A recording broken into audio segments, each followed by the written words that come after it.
بسم الله الرحمن الرحيم إن الحمد لله نحمده ونستعينه ونستغفره ونعوذ بالله من شرور أنفسنا وسيئات أعمالنا من يهده الله فلا مضل له ومن يضلل فلا هادي له وأشهد أن لا إله إلا الله وحده لا شريك له وأشهد أن محمدا عبده ورسوله يا أيها الذين آمنوا اتقوا الله حق تقاته ولا تموتن إلا وأنتم مسلمون يا أيها الناس اتقوا ربكم الذي خلقكم من نفس واحدة وخلق منها زوجها وبث منهما رجالا كثيرا ونساء واتقوا الله الذي تساءلون به والأرحام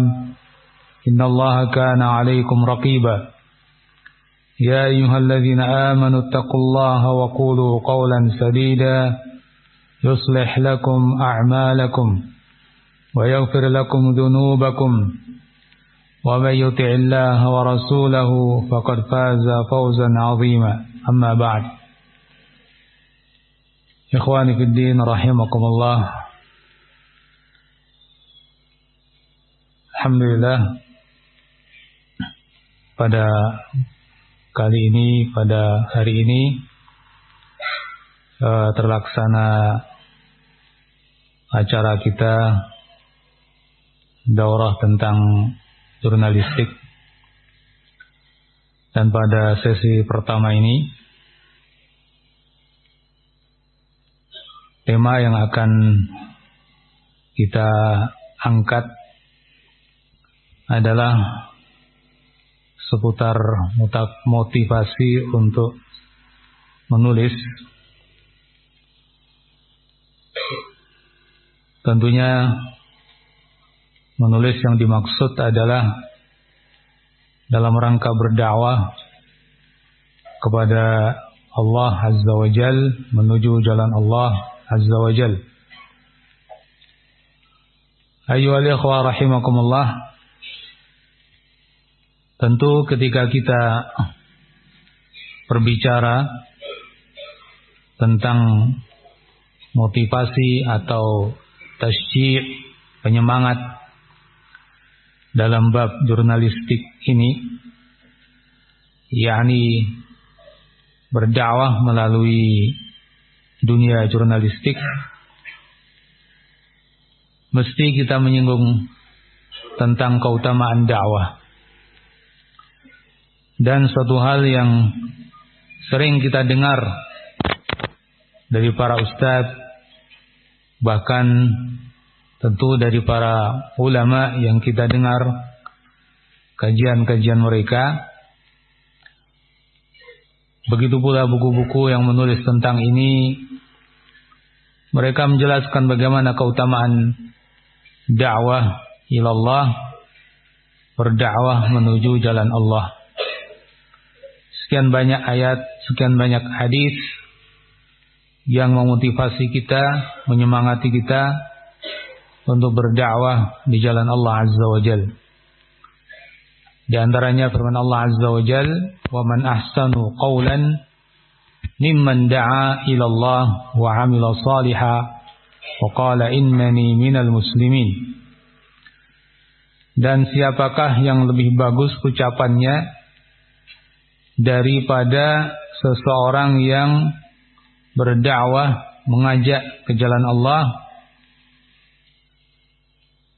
wa 'amila shalihan, dan beramal saleh, wa qala innani minal muslimin, dan ia berkata sesungguhnya aku termasuk dari muslimin, orang-orang yang berserah diri kepada Allah. Pada ayat tersebut Allah Azza wa Jalla mengatakan, wa man ahsanu qawlan, siapakah yang lebih bagus ucapannya dari mereka, menunjukkan bahwa merekalah orang-orang yang ucapannya terbaik, yaitu manakala berdakwah ke jalan Allah Subhanahu wa ta'ala. Di dalam ayat yang lain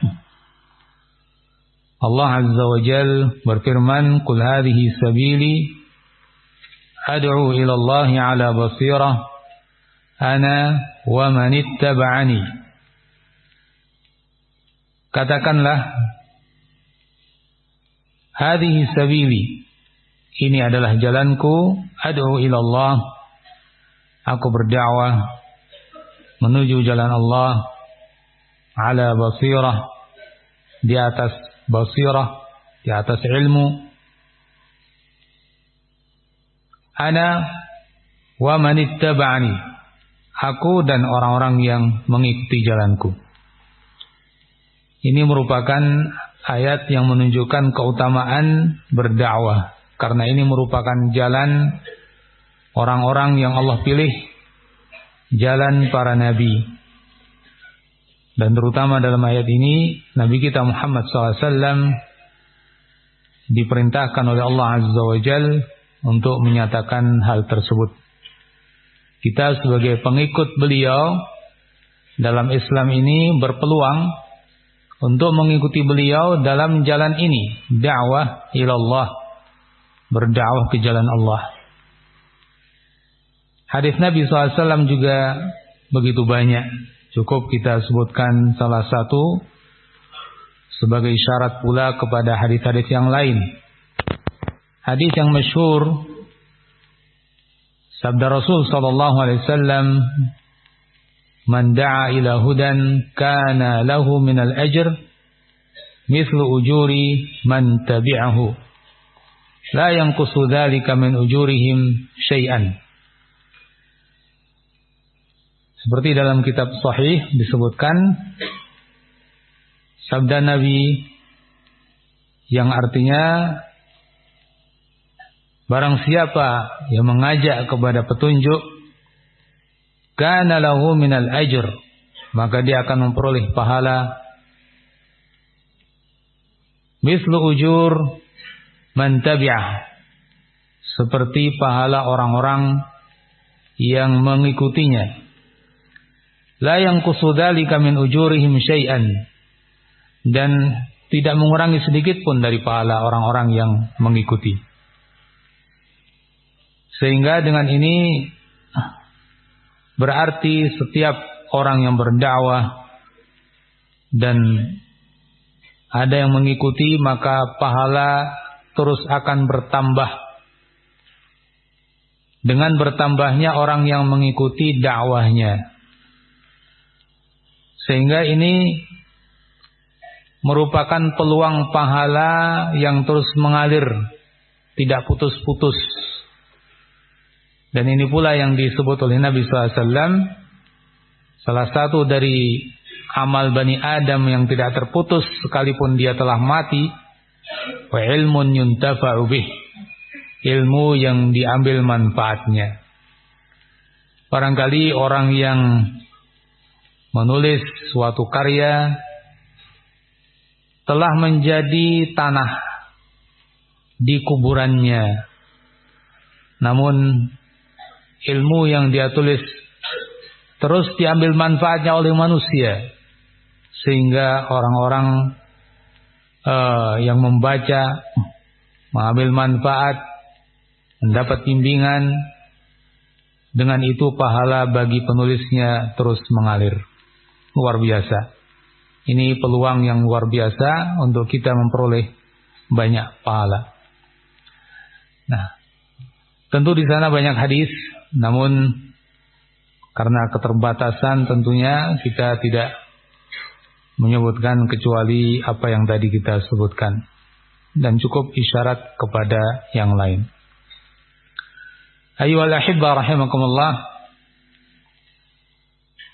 Di sini di zaman kita sekarang berdakwah melalui tulisan peluangnya sangat terbuka. Sebelum itu perlu kita ketahui bahwa fasilitas untuk berdakwah sangat banyak. Dengan khitabah, berkhutbah, atau dengan dakwah fardiyah, dakwah secara personal, dan diantaranya dengan kitabah, tulis menulis. Dan ini yang dilakukan Rasulullah alaihi salatu wassalam kepada para al-muluk, raja-raja di masa itu. Nabi tidak bertemu langsung. Bahkan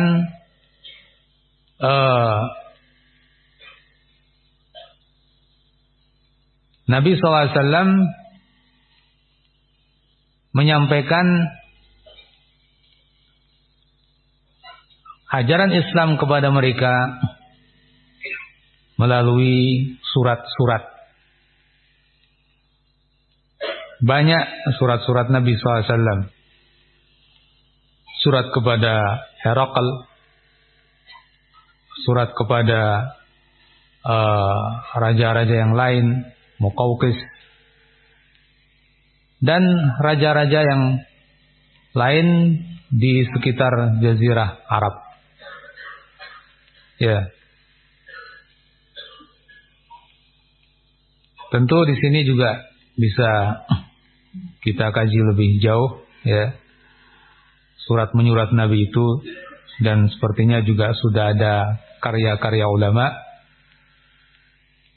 yang menulis tentang surat menyurat Nabi itu. Tentu itu merupakan suatu contoh dalam upaya dakwah melalui tulisan. Kemudian para sahabat radhiyallahu anhum ajma'in, para ulama berikutnya, mereka melakukan itu. Surat menyurat yang berisi wasiat, pesan, mereka lakukan. Dan ini ahibati fillah rahimakumullah, sebagai bentuk penyampaian dakwah yang itu telah diisyaratkan dalam Al-Quranul Karim. Firman Allah Azza wa Jal, wa uhiya ilayya hadzal Qur'an liunzirakum bihi wa man balag. Dan telah diwahyukan kepadaku Al-Quran untuk kuperingatkan kalian dengannya, wa man balag, dan siapa saja yang sampai padanya Al-Quran. Nah, di sini pada kata-kata wa man balag, siapa saja yang Al-Quran sampai padanya, maka upaya-upaya pengiriman surat dan semisalnya ini sebagai bagian daripada penyampaian Al-Quran dan tegaknya hujjah, yaitu tidak ada lagi alasan untuk tidak berislam ketika sampai pada mereka Al-Quranul Karim, agama Islam, sehingga kelak mereka di hadapan Allah Azza wa Jal harus mempertanggungjawabkan amal mereka. Ayyuhal ahibbah rahimakumullah. Dengan itu para ulama begitu semangat, para sahabat, dan terus generasi berikutnya dan berikutnya, mulailah penulisan-penulisan. Tentu diawali dengan penulisan Al-Quran itu sendiri, kemudian hadis-hadis Nabi Sallallahu Alaihi Wasallam, kemudian mulai muncul buku-buku yang ditulis, baik itu tafsir atau yang lain. Semakin banyak buku-buku ditulis oleh para ulama kita rahimahumullah, yang tentu itu adalah bagian penting, yakni buku-buku tersebut dalam dakwah. Nyatanya dengan buku-buku tersebut dakwah sampai kepada kita semua, Seperti yang kita rasakan di perpustakaan-perpustakaan Islam. Kalau kita masuk, kita akan dapati buku-buku para ulama yang ditulis sejak dahulu. Nah, kita yang hidup di zaman ini bisa membaca, bisa mengambil manfaat. Bahkan kita merasa ketika membaca buku mereka, ilmu yang kita terima lebih akurat. Ini dari ulama dulu, tahun 200-an misalnya, atau bahkan sebelumnya lagi. Bagi kita yang menukil ilmu-ilmu dari mereka, merasa bahwa ini lebih mantap, lebih akurat, ya. Nah, laulallah, kalau bukan karena Allah, kemudian jerih payah para ulama, kita akan kehilangan banyak ilmu. Kitab-kitab tafsir yang memuat tafsir para sahabat, tafsir para tabi'in, andai tafsir-tafsir mereka tidak ditulis, lalu bagaimana kita akan memahami kalamullah? Kita akan kesulitan. Ya. Nah, itulah yang menunjukkan betapa pentingnya tulisan para ulama sebagai bentuk daripada dakwah melalui kitabah, penulisan. Dan terus para ulama menulis sampai pada akhirnya buku-buku yang sifatnya tematik, ya. Termasuk buku-buku hadis yang tematik. Ada misalnya Kitabul Ilm, kitab yang membahas tentang ilmu, kitab hadis. Kitabul Wara', Kitabul Zuhud, ya. Kitabul Iman, ya. Kitabul Tauhid. Semakin spesifik pembahasan-pembahasannya. Dan semakin ke belakang juga lebih spesifik lagi. Sekali lagi, kita merasakan itu semuanya adalah sebagai upaya untuk menyampaikan ilmu. Dan kita merasakan sebagai orang yang diberi ilmu tersebut, ya, kita anggap diri kita sebagai mad'u, orang-orang yang diajak dan disasar oleh tulisan-tulisan tersebut. Kita betul-betul merasakan, ya, merasakan manfaat daripadanya, ya.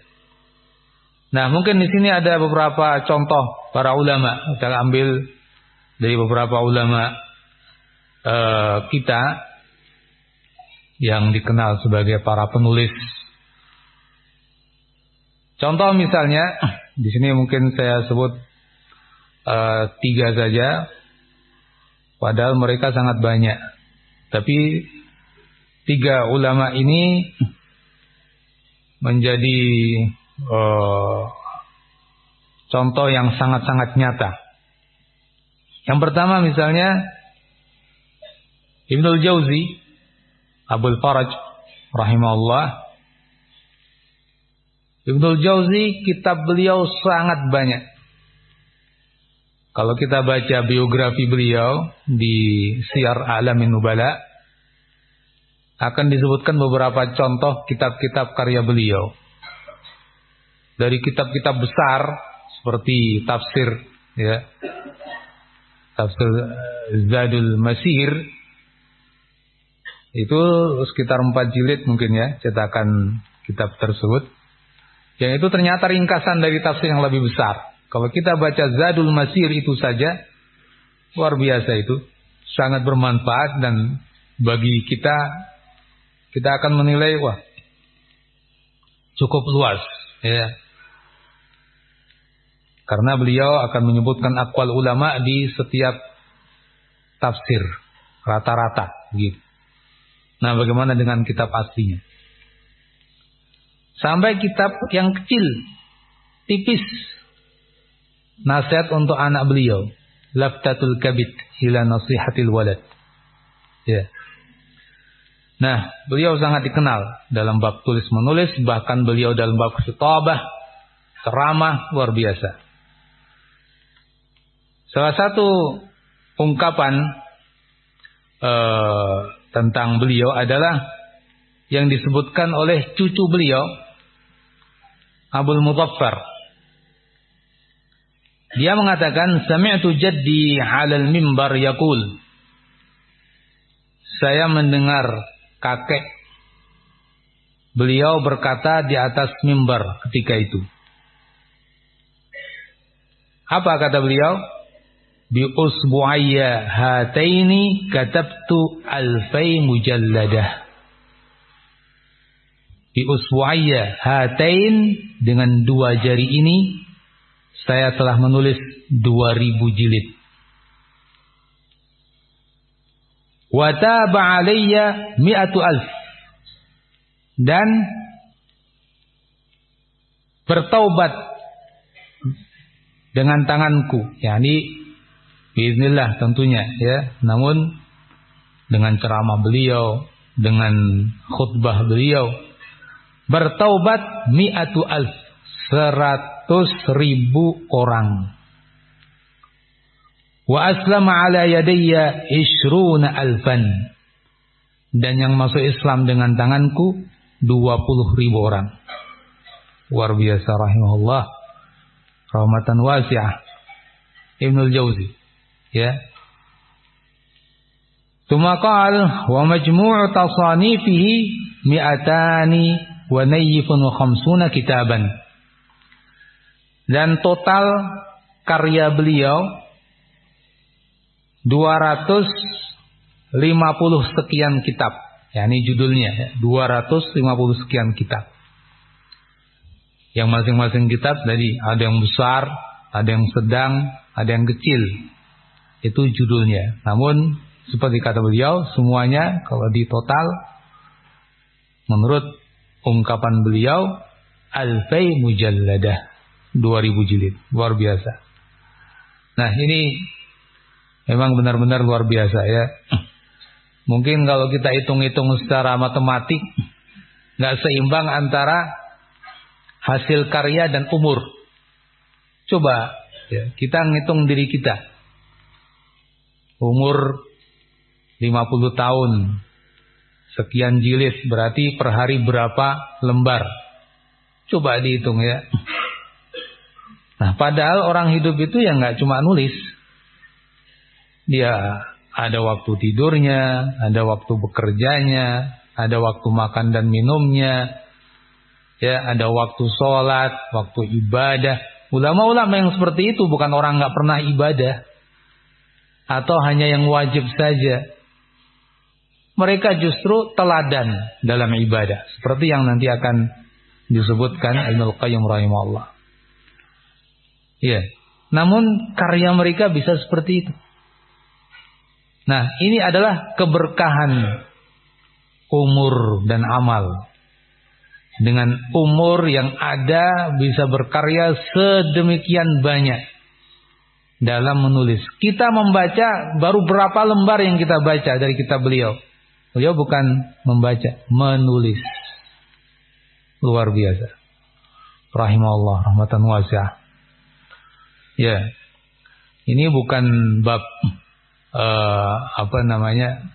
kita membicarakannya yakni kehebatan menulis saja, tidak. Tapi coba berpikir kepada pahala tadi. Sekian banyak kitab dimanfaatkan oleh manusia dari waktu ke waktu. Anggap kitab tafsir beliau saja. Andai hanya itu. Kalau kita juga secara matematik ya, menghitung pahala, sudah nggak kehitung. Ya, hitungan kita. Bagaimana dengan kitab-kitab yang lain? Nah, seperti kita sekarang ini, apa nggak pengin pahala terus mengalir? Umur kita berapa? Ya, kita pengin pahala terus mengalir sekalipun umur kita sudah habis. Begitu. Al-Imam Az-Zahabi rahimahullah mengomentari tadi, wa kadza wujida bi khattihi qabla mautihi anna tawalifahu balagat 250 ta'lifan. Ya, jadi memang dikatakan oleh Az-Zahabi rahimahullah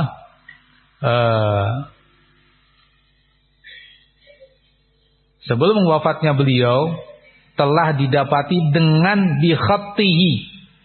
Luar biasa ini ya.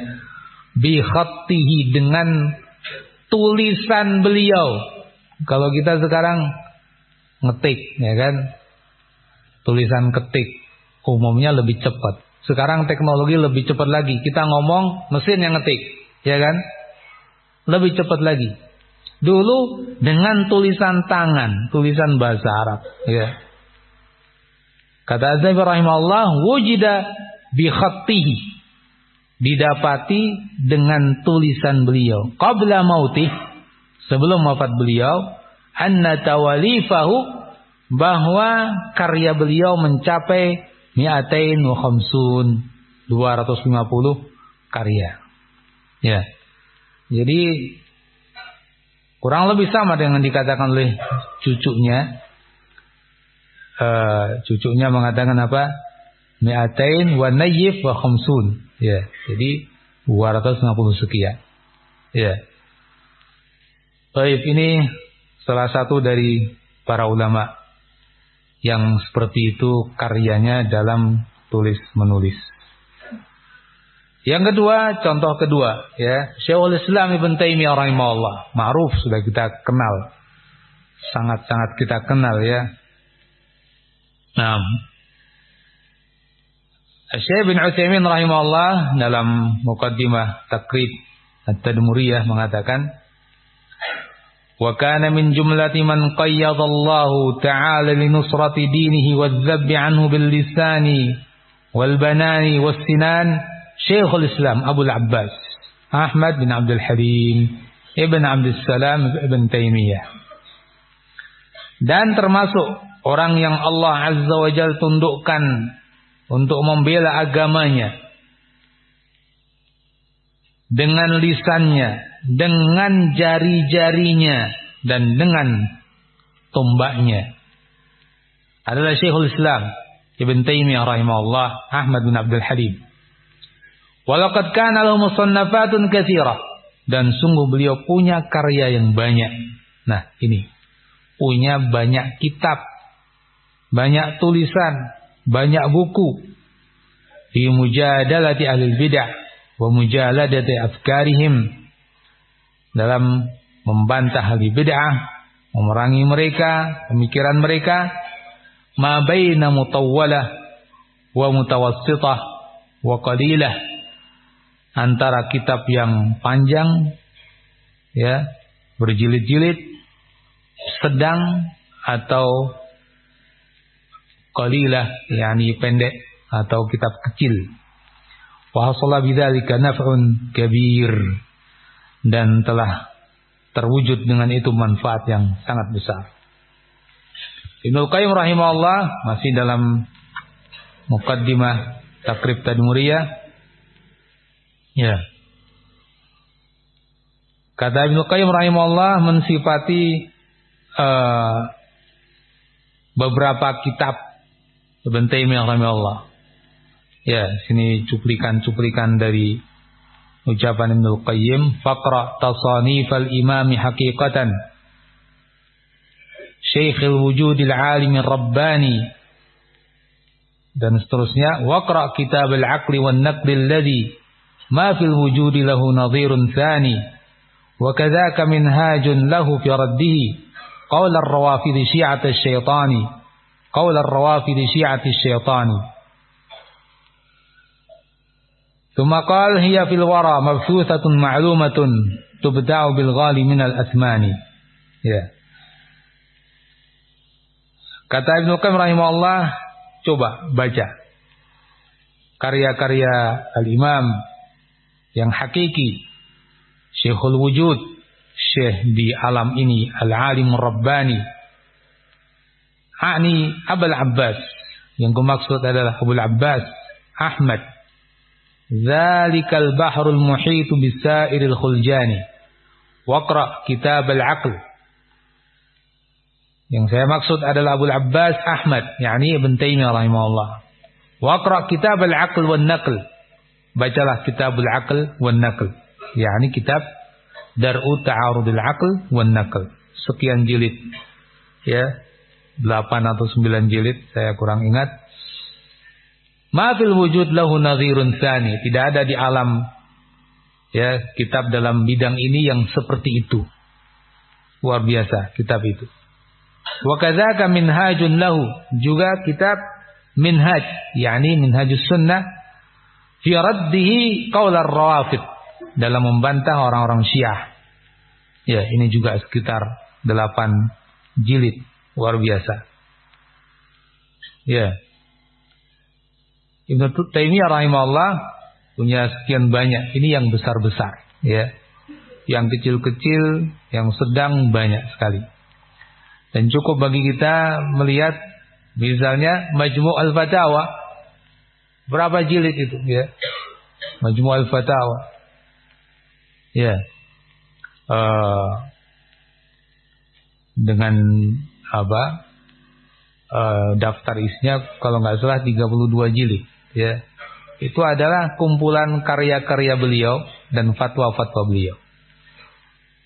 Belum lagi beberapa kitab yang tidak masuk dalam Majmu' Fatawa. Ya. Dan Ibnu Qayyim rahimahullah sebagai murid beliau sangat memahami, mengetahui bagaimana karya-karya Ibnu Taimiyah rahimahullah. Juga Ibnu Abdul Hadi sebagai murid beliau juga, ya, mengatakan huwa Syekhul Islam al-Imam, huwa Syekhul Imam ar-Rabbani, Imamul A'immah, Muftil Ummah, dan seterusnya. Kemudian beliau katakan di akhir rangkaian ucapan ini, sahibut tasanif allati lam yusbaq ila misliha. Sahibut tasanif, pemilik kitab-kitab, karya-karya yang lam yusbaq ila misliha, tidak pernah sebelumnya didahului, yakni dalam bidang-bidang tersebut. Ya. Karya yang luar biasa. Dan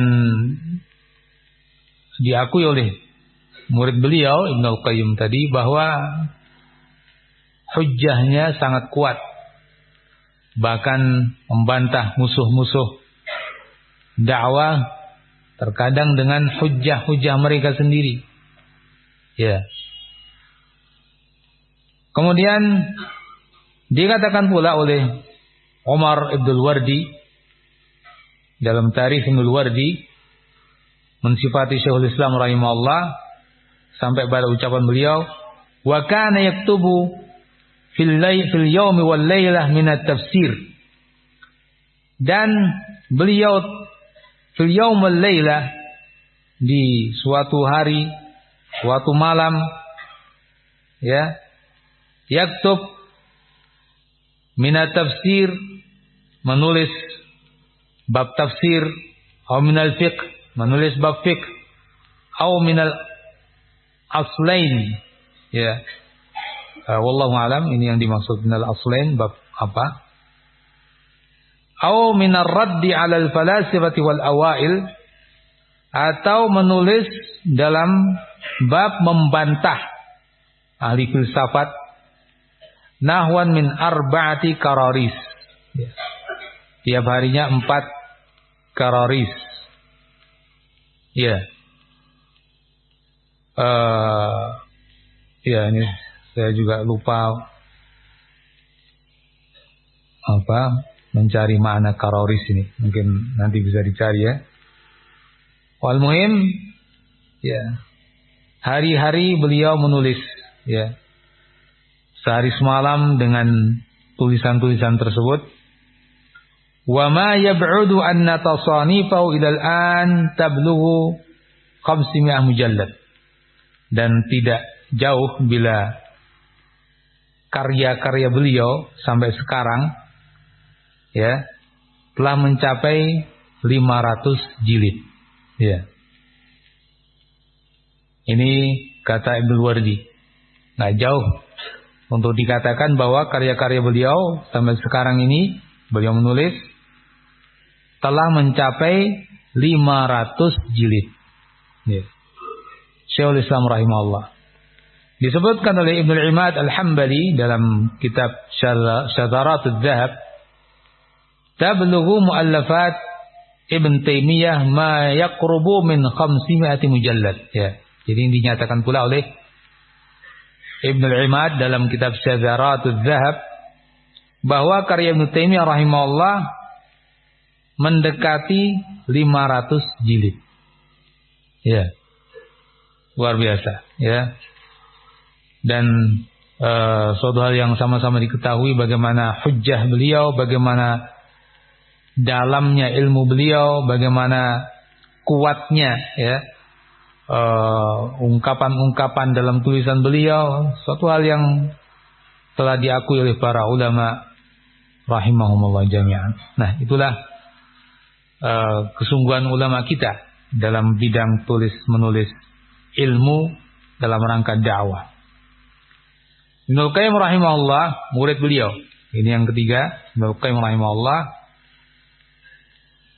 Dikatakan oleh Ibnu Rajab Al-Hambali rahimahullah dalam Zail Tabaqat Al-Hanabilah, kana Ibnu Qayyim syadidal mahabbah lil ilmi wa kitabati. Adalah Ibnu Qayyim rahimahullah sangat suka terhadap ilmu wa kitabati dan menulis ilmu. Ya. Sangat suka terhadap ilmu. Kana Ibnu Qayyim rahimahullah syadidal mahabbah lil ilm wa kitabati dan menulis ilmu. Wa mutala'atihi wa tasnifihi dan sangat suka mentelaah ilmu wa tasnifihi dan membuat karya ilmiah. Waqtina'il kutub sangat suka memiliki kitab. Jadi ada kitab apa dibeli, ada kitab apa dibeli. Waqtana minal kutub ma lam yahsul li ghairihi. Dan beliau punya kitab yang tidak dimiliki oleh orang-orang. Artinya karena saking sukanya beliau terhadap kitab-kitab, beli, dapat, beli dan seterusnya, yang orang-orang belum bisa mengumpulkan seperti yang beliau kumpulkan. Rahimahullah. Nah, itu nahmah ya.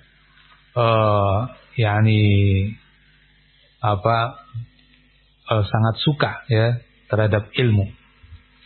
Al-Imam Ibnu Katsir rahimahullah juga mengatakan tentang Ibnu Qayyim rahimahullah dalam ucapan yang cukup panjang. Kemudian beliau katakan, "Walahu minat tasanif al-kibar was-shighar syai'un katsir." Wa kataba bi khattihi al-hasan syai'an katsira. Beliau Ibnu Qayyim rahimahullah punya karya-karya al-kibar was-shighar, besar maupun kecil, banyak. Syai'un katsir. Wa kataba bi khattihi al-hasan, dan beliau menulis dengan tulisan beliau sendiri yang bagus. Ya, jadi tulisan beliau bagus. Menulis kitab itu dengan tulisan beliau sendiri. Syai'an katsira. Waqtana minal kutub ma la yatahayya li ghairihi tahsilu ushrihi min kutubis salaf wal khalaf. Dan beliau punya kitab yang tidak tersedia untuk yang lain. Artinya orang lain enggak bisa seperti beliau untuk mendapatkan 1/10 dari kitab-kitab yang beliau miliki. Dari kitab ulama salaf dan khalaf, ya. Jadi luar biasa maktabah beliau, perpustakaan beliau, ya. Orang-orang untuk mencapai 1/10 yang beliau miliki saja kesulitan, ya. Nah, dan itu ya tentu dirasakan bagi orang-orang yang biasa baca kitab Ibnu Qayyim, ya. Zadul Ma'ad yang tercetak 5 jilid itu ditulis dalam safar, ya. Ditulis dalam safar beliau itu. Ya. Luar biasa. Ini dikatakan oleh Ibnu Katsir rahimahullah dalam kitab Al-Bidayah wan Nihayah. Kemudian dikatakan oleh Ibnu Nasiruddin Ad-Dimashqi dalam kitab Ar-Raddul Wafir, ya, Ar-Raddul Wafir, beliau mengatakan Asy-Syekhul Imamul Allamah Syamsuddin ahadul muhaqqiqin alamul musannifin nadiratul mufassirin, ya, dijuluki seperti itu oleh Ibnu Nasiruddin Ad-Dimashqi. Beliau adalah Syekh Imam Al-Allamah, orang yang sangat berilmu. Syamsuddin, julukan beliau Syamsuddin ahadul muhaqqiqin, salah satu dari pentahqiq, ya, pentahqiq dengan makna tahqiq zaman dulu, ya, bukan tahqiq kitab seperti zaman sekarang, tapi artinya peneliti dalam bidang ilmu. Alamul musannifin, ini sebagai alam al-musannifin, entah alam di sini maknanya mungkin bendera atau gunung. Kadang alam bermakna bendera, kadang bermakna gunung. Ya, artinya ini sebagai julukan yang besar untuk beliau, al-musannifin, di kalangan para penulis kitab. Ya, beliau ibarat benderanya begitu. Mungkin itu maksud beliau. Nadiratul mufassirin, penafsir yang langka. Kemudian disebutkan lahu tasanif al-aniqah wa ta'alif allati fi ulumis syariah. Beliau punya karya-karya yang indah, ya, wa ta'alif fi ulumis syariah, dan karya-karya dalam ilmu syariat, ya. Nah, walhasil ini cukup, ya, 3 contoh yang kita sebutkan, dan tentu ulama-ulama lain masih banyak, ya, para ulama, para penulis, termasuk, ya, yang menulis-nulis tadi Ibnu Katsir, ya kan, tahu bagaimana karya-karya beliau banyak dan besar, ya. Baik. Kemudian ahibati fillah rahimakumullah, setelah kita tahu tentang bagaimana para ulama kita dalam bidang ilmu tafsir, ya, dalam bidang tulis menulis,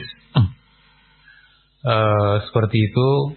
Nah, sekarang kita di zaman kita ini, ya, kita ini anak-anak kecil, ya, atau anak-anak TK bagi mereka, atau bahkan anak-anak yang baru bisa jalan, ya. Ya. Namun tidak boleh kita kemudian putus asa. Paling tidaknya kita mengikuti jalan mereka. Entah kita di barisan yang mana, yang penting ini jalan mereka, ya. Mungkin mereka sudah jauh di ujung pandangan kita dan kita masih di sini, ya. Namun tidak mengapa, ya. Ini adalah suatu kemuliaan bagi kita ketika kita mengikuti jalan yang seperti ini. Ya, kalau mereka menulis sekian banyak tulisan-tulisan, kita mungkin 1-2 artikel misalnya, tapi itu bermanfaat, tidak bisa kita remehkan. Artinya jangan kita anggap tidak berarti. Karena mungkin dengan 1 lembar yang kita tulis, kalau itu bermanfaat, lalu diikuti oleh orang, dibaca, ya, menjadi sebab kebaikan bagi orang. Mungkin 1, 2, 3, entah di zaman berikutnya baca lagi. Bukankah itu menjadi tabungan pahala bagi kita? Ya. Nah, jadi kita jangan berputus asa, dan kita justru harus bersemangat, ya, mengikuti jejak-jejak para ulama kita rahimahumullah. Dan terutama di zaman sekarang, fasilitas untuk menulis sangat memadai. Banyak media di zaman kita sekarang ini, dan minim biaya, begitu, ya. Kalau zaman-zaman sebelum ini, seseorang menulis butuh mencetaknya, mau mencetak nggak punya uang, ya, mau menjual tidak tahu bagaimana marketing menjual buku. Ya. Itu di zaman sebelum era baru-baru ini. Ya. Namun dengan era sekarang ini begitu mudah kita menulis dan menyebarkannya. Ya. Banyak sekali fasilitas. Mudah dan murah. Bahkan sebagiannya majanan, gratis. Ya, balash kata orang Arab. Ya. Baik. Nah, jadi ini peluang bagi kita. Ini adalah suatu kesempatan yang jangan kita sia-siakan. Ya. Karena itulah era zaman sekarang. Era, ya kata orang, digitalisasi, ya. Yang menulis memanfaatkannya, pembacanya pun memanfaatkan teknologi ini. Jadi kita sebagai penulis dapat peluang, mereka sebagai pembaca juga dapat peluang besar. Sama-sama, ya, mudah dan murah tadi. Maka di sini kita semua harus punya semangat, ya, untuk memanfaatkan peluang ini dengan kita menulis sesuatu yang bermanfaat, ya. Karena tulisan-tulisan itu menjangkau tempat-tempat yang tidak bisa kita jangkau dengan tausiah seperti ini, dengan muhadarah. Walaupun ini juga sudah mulai menjangkau juga, ya, dengan teknologi sekarang, sautiyah, dengan audio juga melalui fasilitas yang ada. Namun tulisan tetap lebih menyebar, ya. Maka dari itu, sekali lagi, ini harus dimanfaatkan. Kalau kita berpikir ulama-ulama dulu menulis di negeri mereka, menulis, ya, di Jazirah Arab, ada yang di Maroko, ada yang di Saudi Arabia, sebelum ada Saudi Arabia, zaman itu. Bukunya sampai kemana? Sampai ke kita. Tempat yang berbeda, waktu yang berbeda, kurun yang berbeda, abadnya sudah berbeda, tapi sampai ke kita. Ya. Ini kehebatan apa? Dakwah melalui tulisan. Seseorang mungkin memposting suatu tulisan, tidak disangka ternyata dibaca oleh sekian ribu orang. Ya. Ternyata dibaca oleh ribuan orang. Kalau dia nyetak mungkin untuk seberapa dia cetak. Ya. Sudah kesulitan ini dan itu. Nah, jadi peluang besar untuk kita bisa manfaatkan demi meraih pahala besar. Kemudian di sini ada beberapa rambu-rambu tentunya yang harus diperhatikan, ya. Baik, dengan singkat insyaallah saya sebutkan di sini beberapa rambu-rambu dalam dakwah dengan tulisan. Yang pertama adalah tentu niat yang ikhlas karena Allah Azza wa Jalla dan menjauhi hubbus syuhrah. Ya. Menjauhi apa? Hubbu asy-syuhrah. Betul-betul ini sesuatu yang berat, ya, melawan jiwa kita sendiri, nafsu kita sendiri. Karena umumnya orang akan suka tenar, ya. Suka dipuji, ya, suka dapat pengikut banyak. Nah, ini hal-hal yang bisa mencoreng niat. Makanya di sini bagaimana dia menulis dengan betul-betul ikhlas. Ya. Disebutkan dalam suatu riwayat, qala Shaddad bin Aus ya na'ayil Arab, ya na'ayil Arab, inna akhwaf ma akhafu alaikum ar-riya wasyahwah al-khafiyah. Nah, wahai yakni orang-orang Arab, sesungguhnya yang paling kukhawatirkan atas kalian adalah riya dan syahwah khafiyah, nafsu yang tersembunyi. Syahwah khafiyah punya beberapa penafsiran. Di antaranya ila li Abi Dawud As-Sijistani, ditanyakan kepada Abu Dawud As-Sijistani, wa ma syahwatul khafiyah, apa syahwah khafiyah itu? Nafsu yang tersembunyi. Qal hubbur riyasah, cinta kepemimpinan. Ya. Nah, di sini seseorang dengan menulis terkadang ya suka ketika pengikutnya banyak, seolah-olah dia jadi pimpinan mereka. Ya. Dan tafsir lain daripada syahwah khafiyah adalah ar-riya. Maka zahiran minal amal, ar-riya maka zahiran minal amal wa syahwatul khafiyah hubbu ittila'in nas 'alal amal. Ya. Yani kurang lebih sama dengan riya tadi, bahwa dia suka ya orang-orang tahu bahwa dia telah berbuat. Luar biasa, memang bab niat ini sulit sekali ya. Sehingga dulu Sufyan rahimahullah mengatakan, ma'alijtu syai'an asyadda 'alayya min niyyati. Tidaklah aku mengobati diriku sendiri yang lebih berat daripada aku mengobati niatku. Ibnul Jauzi ya mengatakan,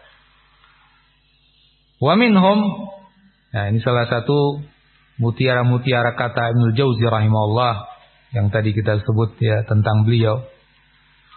Wa minhum ay al-ulama wa tullab al-ilm, di antara mereka ulama dan tullabul ilm, man yafrahu bi kasratil atba', ada orang-orang yang bangga, senang dengan banyaknya pengikut. Wa yulabbisu alaihi iblis anna hadzal farah li kasrati tullabil ilm. Iblis menghiaskan kepada dia, menipu dia, bahwa kesenangan ini karena banyaknya penuntut ilmu. Wa innama muraduhu kasratul ashab wastitaratul dzikr. Padahal maunya dia itu banyak pengikut dan nama dia tersebar luas. Wa yankashifu hadza bi annahu law inqata'a ba'dhum ila ghairihi mimman huwa a'lam minhu thaqula dzalika 'alaihi. Dan ini akan tersingkap, akan diketahui bahwa dia telah jatuh dalam hal ini kapan? Ketika sebagian orang yang mengikuti dia ya berhenti kemudian mengikuti orang yang lebih berilmu daripada dia. Saqula dzalika alaih, dia merasa berat. Ya. Wa ma hadhihi sifatul mukhlis fit ta'lim. Ini bukan sifat orang yang ikhlas dalam mengajarkan ilmu. Luar biasa ya. Ibnu Jauzi rahimahullah, ini koreksi bagi kita semua. Memang di sini sangat tipis ya perbedaan antara wah senang banyak orang dapat hidayah, ya. Banyak orang belajar, senang betul-betul senang karena lillah, ya. Dengan senang karena apa? Wah, telah banyak yang mengikuti saya. Ini kadang tembok pembedanya sangat tipis antara ini dan ini. Makanya tadi dikatakan iblis menghias-hiasi, seolah-olah itu sudah benar dia. Nah, apa yang bisa kita jadikan standar bahwa kita ini yang mana? Kita ini yang senang orang dapat hidayah, atau kita ini justru yang senang kalau banyak pengikut? Kata beliau, coba nanti kalau ada orang-orang yang berhenti dari dia pindah ke yang lain yang lebih berilmu dari dia. Gimana perasaan? Kalau dia merasa berat, berarti niat kamu salah. Ya. Karena para ulama kita, bagi mereka, sampai di antara mereka mengatakan, waditu walau anna nasa amanu wa qurida jismi bil maqarid. Aku berharap andai orang-orang itu beriman, sekalipun tubuh saya ini dipotong-potong, jadi nggak ada artinya saya. Yang penting orang beriman, tanpa saya pun nggak ada masalah. Nah, kalau dia seperti itu, legowo saja. Yang penting orang itu tetap belajar agama yang benar, ya, nggak sama saya nggak ada masalah. Ini baru niatnya benar, ya. Dan di sini banyak ucapan para ulama, ya, karena waktu terbatas. Namun ucapan Ibnul Jauzi rahimahullah ini luar biasa, ya. Nah sekarang dunia medsos, orang bikin channel, ya kan, ya di macam-macam aplikasi, entah Telegram, entah WhatsApp, entah ini dan itu, ya macam-macam sekali. Ya, ketika banyak pengikut, nah ini lihat, ya, sesungguhnya dia gimana niatnya itu. Wallahu alam, kita nggak menghukumi, tapi masing-masing mengoreksi sendiri saja, ya. Ketika pengikutnya sudah banyak, bagaimana? Kita banyak yang nge-like atau nge-apa lagi lah, saya nggak tahu istilah-istilah anak muda itu, ya. Artinya banyak pengikut, dia perasaannya bagaimana? Ketika pengikutnya itu aja, perasaannya gimana? Ketika pengikutnya semakin kurang, bagaimana perasaannya? Ya, coba koreksi. Apalagi kalau wah pengikutnya banyak, akhwatnya senang banget, aduh, yes. Nasallallahu alaihi, ini lebih parah lagi, double, ya. Nah, ini jadi penyakit. Jadi kamu dakwah betul-betul, ya, dengan konten-konten kamu itu betul-betul pengen dakwah hidayatun nas, atau dengan konten-konten kamu itu pengen banyak pengikut, apalagi ya yang hitam-hitam tadi, ya. Allahul musta'an. Ya, koreksi bagi kita semua.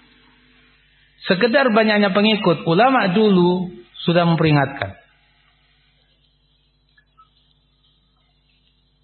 Abdullah bin Mas'ud radhiyallahu an keluar dari rumahnya.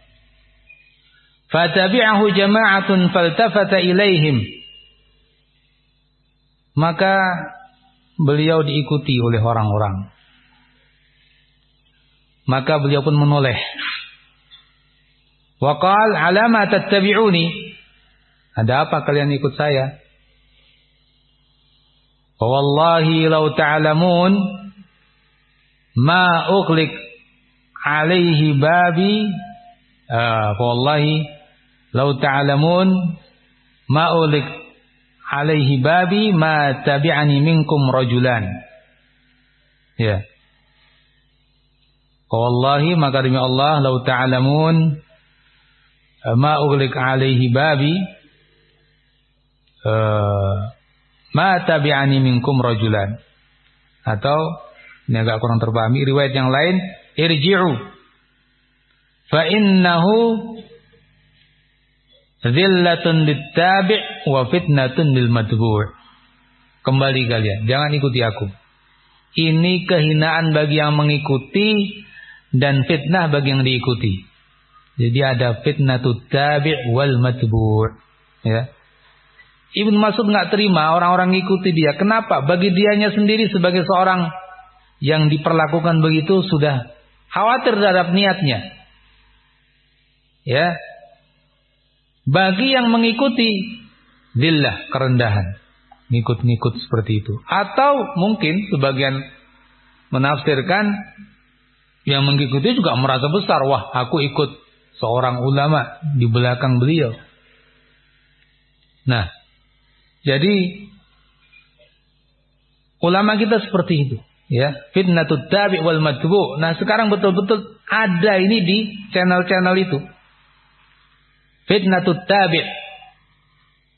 berapa yang mengikuti, berapa yang membaca, berapa yang nge-like dan seterusnya. Wah, luar biasa. Dirinya merasa semakin besar dengan itu. Wa kana Abul Aliyah idza jalasa ilaihi aktsar min 4 qam. Abul Aliyah Ar-Riyahi rahimahullah, kalau duduk di depan beliau 4 orang ngerumuni beliau, sudah beliau pergi. Bagaimana perbandingan ulama kita dengan orang-orang sekarang? Ya, yang kondisinya seperti yang tadi kita katakan. Maka dari itu peringatan bagi kita. Dakwah, tulis, mungkin bikin channel, mungkin bikin grup, ya, fasilitas yang ada digunakan, tapi betul-betul menjaga niat ini luar biasa, ya. Jangan sampai kita maunya dapat pahala dengan harapan-harapan seperti yang tadi kita sebutkan, malah kita jatuh dalam dosa. Na'udzubillah min dzalik. Baik, masih banyak lagi ucapan para ulama kita rahimahumullah. Apa yang kita sebutkan cukup. Kemudian hal berikutnya, sesuaikan apa yang kita tulis itu dengan kadar pemahaman manusia. Ya, bagaimana bahasa kita itu mudah dipahami, dimengerti, tapi dia mengerti dengan benar, tidak salah paham. Jangan sesuatu yang mudah dengan bahasa yang sulit, akhirnya terjadi kesalahpahaman. Ya. Abdullah bin Mas'ud radhiyallahu an mengatakan, "Ma anta bi muhadditsin qauman la tablughuhu 'uquluhum illa kana di ba'dihim fitnah." Tidaklah engkau menyampaikan kepada suatu kaum suatu pembicaraan yang akal mereka enggak nyampe. Illa kana li ba'dihim fitnah, kecuali sebagian mereka akan muncul padanya fitnah, ya. Jadi bab, ya, memahamkan orang dengan bahasa yang mudah ini sangat penting, ya, sangat penting. Makanya belajar bahasa Indonesia yang baik dan seterusnya agar ungkapannya benar. Di samping kita menyampaikan ilmu dengan ilmu yang benar, juga orang pun membacanya dengan mudah memahaminya.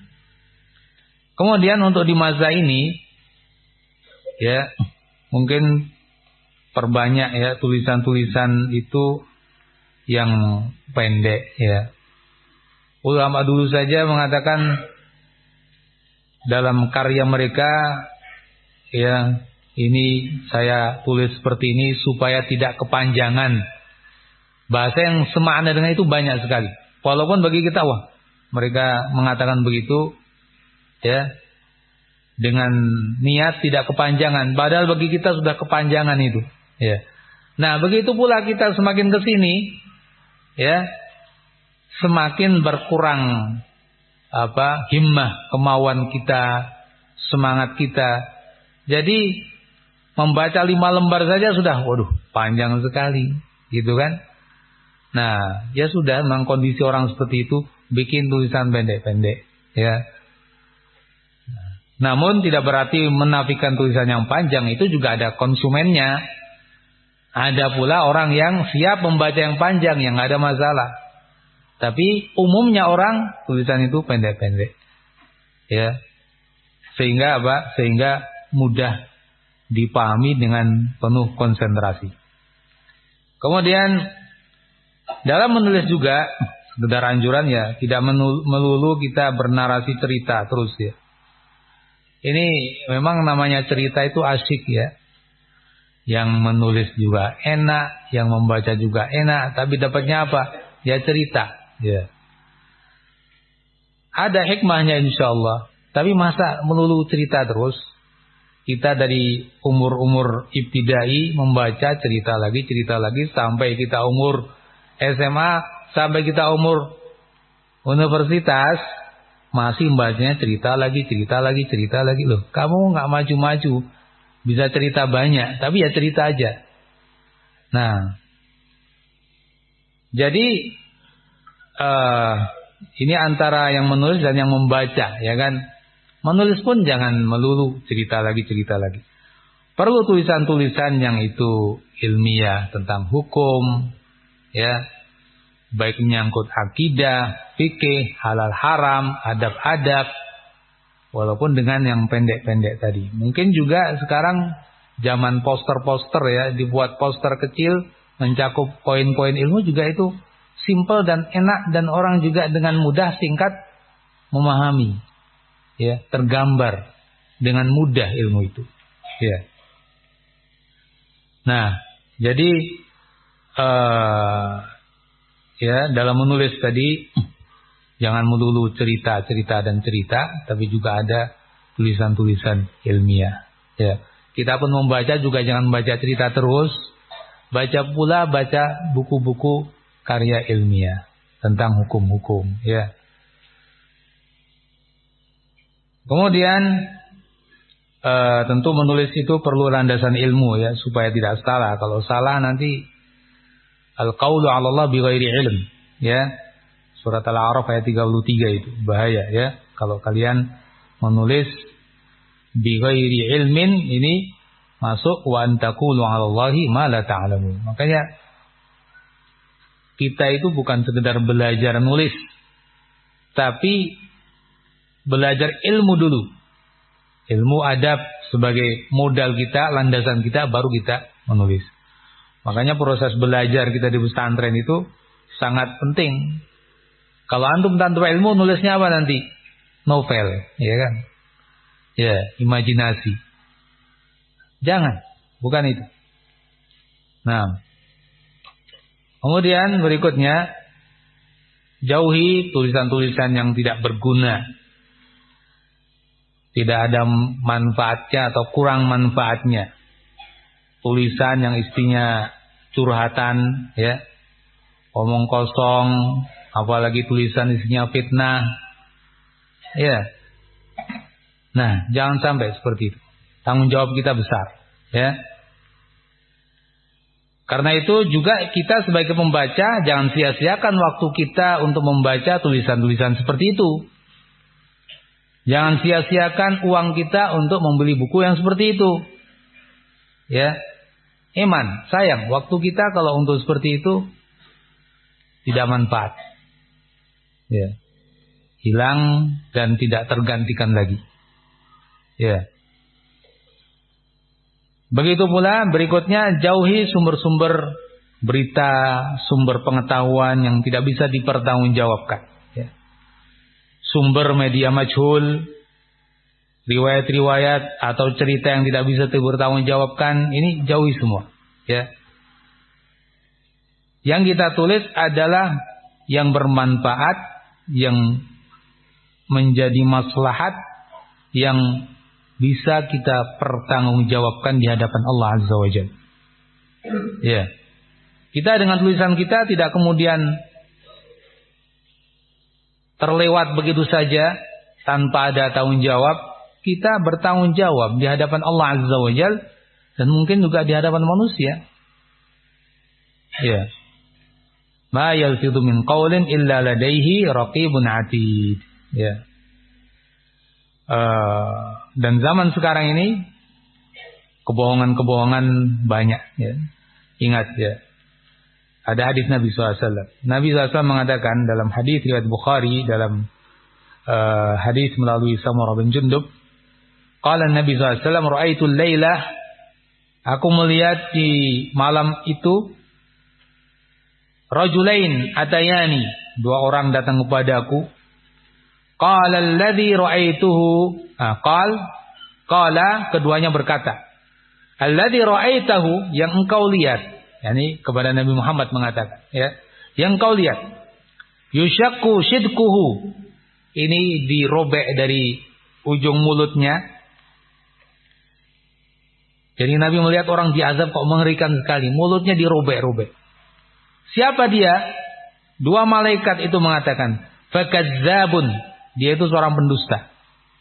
Yakzibu bil kadzbah, berdusta dengan satu kedustaan.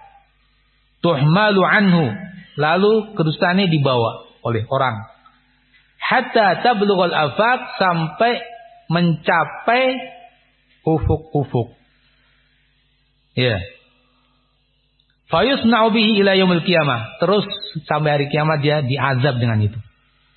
Kalau kita melihat ini dengan masa sekarang, subhanallah, shadaqa Rasulullah, ini kebenaran Islam ya. Zaman dulu mungkin belum terbayang satu kedustaan tablughul afaq. Gimana tablughul afaq zaman dulu? Tapi jangan sekarang. Jangan tanya, enggak usah nunggu 1-2 menit. Nunggu hitungan detik sudah tablughul afaq. Kedustaan itu. Ya enggak? Nah, hati-hati makanya. Ya, menulis dusta. Channel isinya dusta. Ya. Jangan membaca, jangan menyenangkan orang yang punya channel. Ya. Channel isinya kedustaan. Menulis pun ada tanggung jawabnya. Kalau satu saja kedustaan, tablughul afaq ila yaumil qiyamah, sampai hari kiamat. Dirobek-robek mulutnya. Naudzubillah. Zaman sekarang harus betul-betul hati-hati. Begitu mudahnya ya tersebarnya informasi. Naudzubillah, mengerikan sekali. Dan dikatakan dalam hadis Nabi sallallahu alaihi wasallam tentang zaman akhir-akhir ini, inna baina yaday sa'ah zuhurul qalam. Sesungguhnya di hadapan kiamat, sebagai tanda kiamat adalah zuhurul qalam. Munculnya pena. Apa maksudnya? Wal muradu bi zuhuril qalam wallahu a'lam zuhurul kitabah wa intisyaruha. Yang dimaksud dengan munculnya pena adalah munculnya penulisan-penulisan dan tersebarnya. Shadaqa Rasulullah. Ya, sekarang ini. Zuhurul qalam, betul-betul tampak penulisan dan penyebarannya. Ya. Hadis yang lain menyebutkan inna min asyratis sa'ah, di antara tanda-tanda hari kiamat. An yaksur at-tujjar wa yadhhar al-ilm, dengan lafaz seperti itu. Ya. Maknanya bisa dilihat dalam Ithaful Jamaah karya Syekh Hamud At-Tuwaijiri rahimahullah, yakni zuhur wasail al-ilm wa hiya kutubuh. Wasilah ilmu nampak. Ini tanda kiamat. Nah, sekarang gimana? Kata Syekh, wa qad dhaharat fi hadzal zaman zuhuran bahira wa intasharat fi jami' arja'il ard. Di zaman ini betul-betul tampak dengan luar biasa, ya. Tersebar di seluruh penjuru dunia. Bisababi tawaffur alati tabi'ah wa taswir, dengan sebab terpenuhinya alat-alat cetak dan fotokopi. Itu zaman Syekh nulis dulu, Syekh Hamud Tuwaijiri, ya. Zaman dulu saya ke sana sudah beliau nggak ada, sudah wafat. Nah, sekarang bukan lagi alat cetak, yaitu sekarang ya alat komunikasi kita ini. Nggak perlu cetak-cetak, sudah. Lebih tersebar lagi. Kalau dulu beliau mengatakan begitu, sekarang seperti apa? Kemudian apa kata beliau? Wa ma'a hadza faqad dhahara al-jahlu fin nas. Namun demikian kebodohan di tengah manusia tetap menyebar. Wa qalla fihimul ilmun nafi'. Ilmu yang manfaat tetap sedikit. Ya. Wa huwa ilmul kitab was sunnah wal amal bihima. Ilmu Al-Qur'an dan sunnah tetap kalah dengan yang lain secara tersebarnya. Walam tughni anhum kathratul kutub syai'an. Banyaknya kitab enggak memberi manfaat. Nah, ini kondisi ya. Hadis tadi zuhurul qalam, dengan apa yang dimaksud dengan ini, Syekh menyatakan begitu banyaknya fasilitas, begitu mudahnya fasilitas, tapi kebodohan manusia tetap saja, padahal begitu mudah ilmu itu tersebar. Karena tetap ilmu kitab sunnah lebih sedikit tersebarnya. Maka dari itu, ini perlunya kita yang sudah belajar ilmu syariat untuk mengisi ya kondisi ini dengan ilmu Alkitab was Sunnah. Dan kita mendapat seperti yang beliau katakan. Ya, sudah seperti ini yang dibaca tulisan-tulisannya tadi. Cerita, gosip, ya, berita yang enggak manfaat, macam-macam ya, ilmu sudah enggak bisa dihitung sudah. Tapi ilmu yang bermanfaat berapa? Kalau kita tadi bicara channel, kalau kita bicara media berita, kalau kita bicara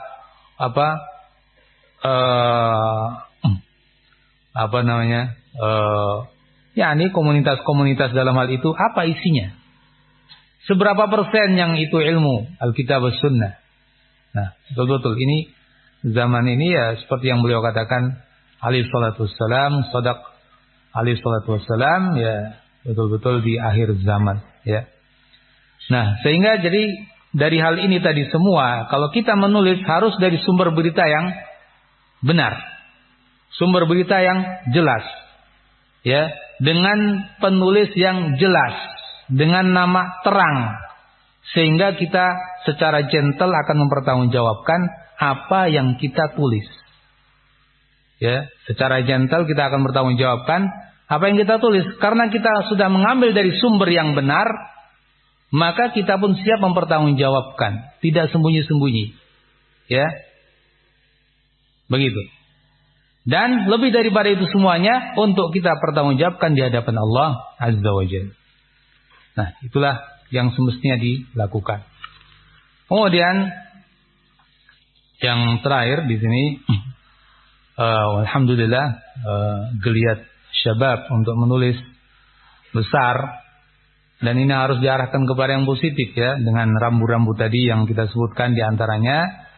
Jangan menulis sesuatu yang fiktif, ya, termasuk menulis cerita-cerita novel dan yang semisalnya yang sumbernya hanya dari imajinasi, pikiran atau hayalan atau igauan yang dituangkan dalam tulisan. Jangan, ya.